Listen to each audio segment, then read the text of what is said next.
दोस्तों नमस्कार, मैं मनोज कुमार शर्मा एक बार फिर आपके बीच में। जी हाँ दोस्तों, सलाम, सत श्री अकाल, जय श्री राम और जय हिंद और भारत माता की जय, भारत माता की जय और संविधान की जय। आज इसलिए भी बोलना चाहूँगा क्योंकि आज 13 दिसंबर था जब आज याद किया गया संसद भवन में सारे नेताओं के द्वारा उन शहीदों को, जब संसद भवन पर हमला हुआ था। बीजेपी की मतलब सत्ता थी उस समय। 3 घटनाएं हुई थी, पता है ना आपको। कारगिल हुआ था, कंधार हुआ था और संसद पर जो था अटैक हुआ था। याद है ना वो कामयाब अटल बिहारी वाजपेयी की वो सरकार। और एक हमारे प्रधानमंत्री मोदी जी की सरकार है कि जो मोदी जी की सरकार में नए नए स्किल इंडिया निकल रहे हैं, जिसमें नए नए बाबा पैदा हो रहे हैं। साइंटिस्ट तो पैदा होना बंद हो गए हैं क्योंकि आजकल मस्जिदों के नीचे जो है मंदिर ढूंढने की टेक्नोलॉजी हिंदुस्तान में आ गई है और जिसके मुंह में जो आता है वो बोल देता है। हालांकि सुप्रीम कोर्ट ने नए मुकदमे लेने से मना कर दिया। संजीव खन्ना ने कई फैसले पुराने जजों के पलट दिए हैं। लेकिन आज जो चर्चा रही, जोरदार चर्चा रही, वो रही प्रियंका गांधी के भाषण की। जिस तरह से प्रियंका गांधी ने आज संसद में ऐसा भाषण दिया, लग ही नहीं रहा था कि भाई पहली बार भाषण दे रहा। हाँ, मछली के बच्चों को भैया तैरना कौन सिखाता, तैरना मतलब सीख करके पैदा होते हैं मछली के बच्चे। तो वो पोती जो थी अपने कमाल दिखा रही थी और पोती ने ऐसे कमाल दिखाए कि मतलब रुमाल जो थे गीले हो गए और सबके मतलब जो विधान थे वो भी टेढ़े मेढ़े कर दिए जो थे। प्रियंका गांधी ने अपने ही अंदाज में, प्रियंका गांधी शालीन अंदाज में बोली, बहुत अच्छे बोली, ना लाउड हुई ना कुछ हुई। लेकिन धीरे धीरे प्रधानमंत्री मोदी जी की खिंचाई तो बहुत बुरी तरह से कर दी। प्रधानमंत्री मोदी के बारे में जब उन्होंने बोला कि पोशाकें पहन करके, एक राजा का उदाहरण उन्होंने दिया कि राजा जो था रात को निकलता था। लेकिन हमारे देश के प्रधानमंत्री की तो हिम्मत ही नहीं कि जनता के बीच चला जाए, जनता की बात सुन ले।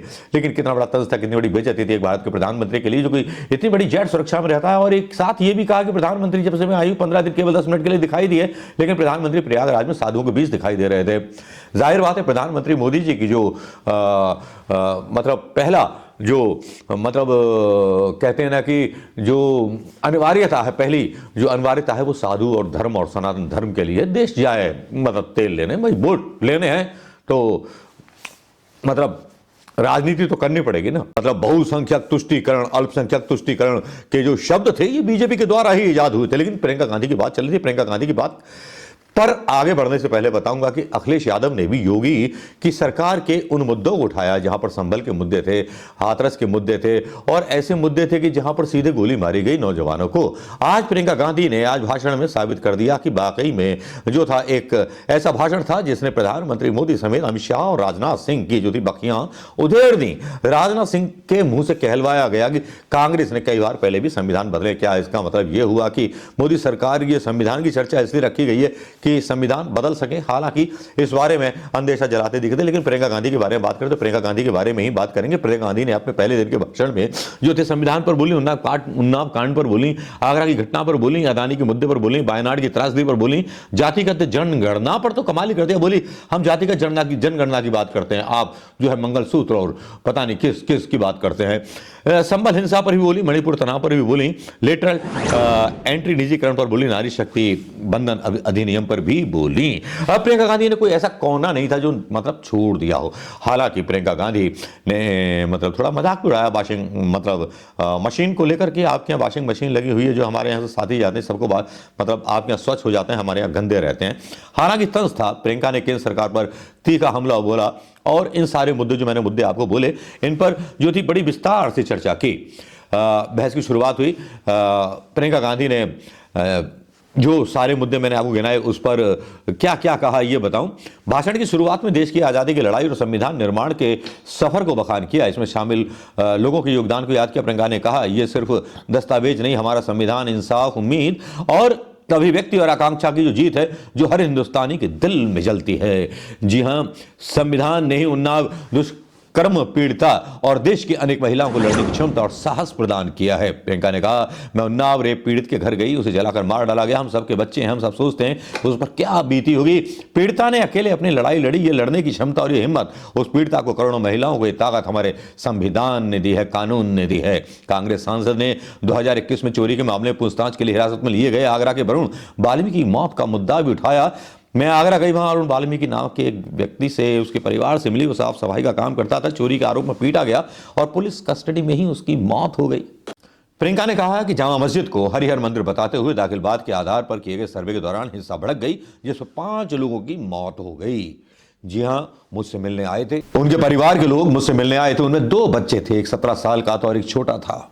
बाप दर्जी का काम करता है, बच्चों को स्कूल छोड़ने गया था, अचानक से मुद्दा उठा और एक बच्चा उनका मारा गया। बच्चे मिलने आए थे, इसी बीच दंगा हो गया और एक बच्चा गोली से मारा गया। 17 साल के अदनान ने मुझे बताया कि बड़ा होकर डॉक्टर बनेगा और अपने पिता के सपने को साकार करेगा। सपना और उम्मीद उसके दिल में भारत के संविधान ने डाली है। संविधान पर बोलते हुए लेटरल और निजीकरण पर भी बोली, जातिगत की भी बात की, अदानी सरकार पर भी उन्होंने घेरा। प्रियंका गांधी ने आरोप लगाया कि सरकार एक व्यक्ति का बचाव कर रही है। उन्होंने कहा एक व्यक्ति के लिए सब कुछ बदला जा रहा है। आज की सरकार ने सारा कोल्ड स्टोरेज एक व्यक्ति को दे दिया। हिमाचल में सेब उत्पादक रो रहे हैं क्योंकि एक व्यक्ति के लिए सब कुछ बदला जा रहा है, एक व्यक्ति को तरजीहत दी जा रही है और 142 करोड़ भारतीयों की अनदेखी की जा रही है। रेलवे और एयरपोर्ट समेत सभी कारोबार एक व्यक्ति को दिए जा रहे हैं। मणिपुर पर भी पीएम मोदी को घेरा। हमारे संविधान ने एकता का सुरक्षा कवच दिया था, जहां नफरत के बीज बोए जा रहे हैं। प्रधानमंत्री संविधान की प्रति को माथे से लगाते हैं, लेकिन जब संभल में और मणिपुर में हाथरस में न्याय की मांग उठती है तो उनके माथे पर शिकन नहीं आती। क्या क्या बोला प्रियंका गांधी ने। चलिए उनके भाषणों के कुछ हिस्से यहाँ जो काफी अच्छे थे वो मैंने छांट के रखे हैं आप लोगों के लिए। चलिए उनको डालता हूं, इन्हें देखिए पहले आप। पूरी देश की जनता जानती है कि इनका हंसती है, जानती है कि इनके यहाँ तो वॉशिंग मशीन है।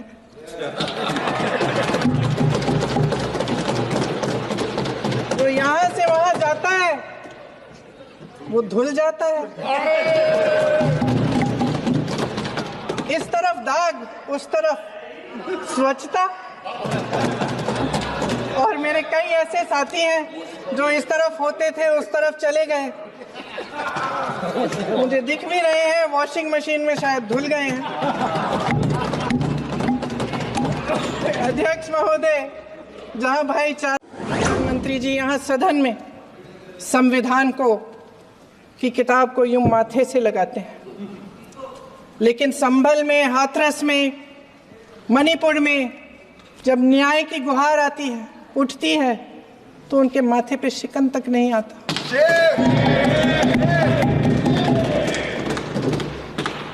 शायद समझ नहीं पाए हैं कि भारत का संविधान संघ का विधान नहीं है।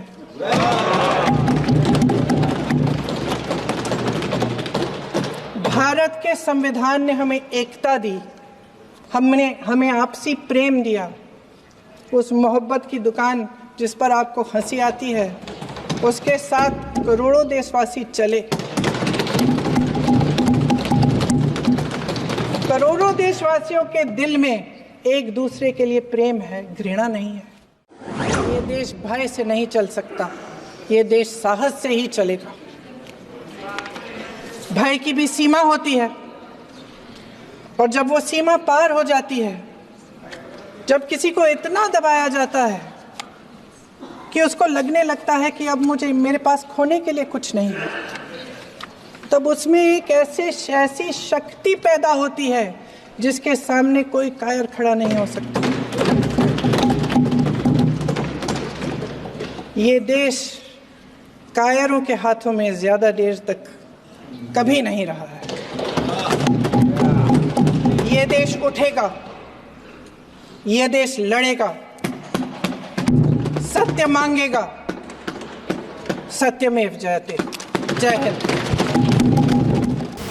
ये तो आपने देख लिया होगा, नेहरू जी के बारे में भी बोली थी प्रियंका गांधी। जी हां, आप नेहरू जी का नाम लेते हैं जिन्होंने इतने सारे इंस्टीट्यूशन बनाए, आप उनका नाम पुस्तकों से मिटा सकते हैं, लेकिन उस योगदान से नहीं मिटा सकते जो उन्होंने हमारे देश को दिया। प्रियंका गांधी बोलती चली गई और बोलती चली गई, और जिनकी मतलब जो हवाइयां थी, उड़नी थी, उड़ती चली गई। हालांकि कई पत्रकारों ने प्रियंका गांधी के इस भाषण को अपने अपने तरीके से जो है मतलब परिभाषित किया है, लेकिन सही मायने में राहुल गांधी ने भी प्रियंका गांधी के भाषण की तारीफ की।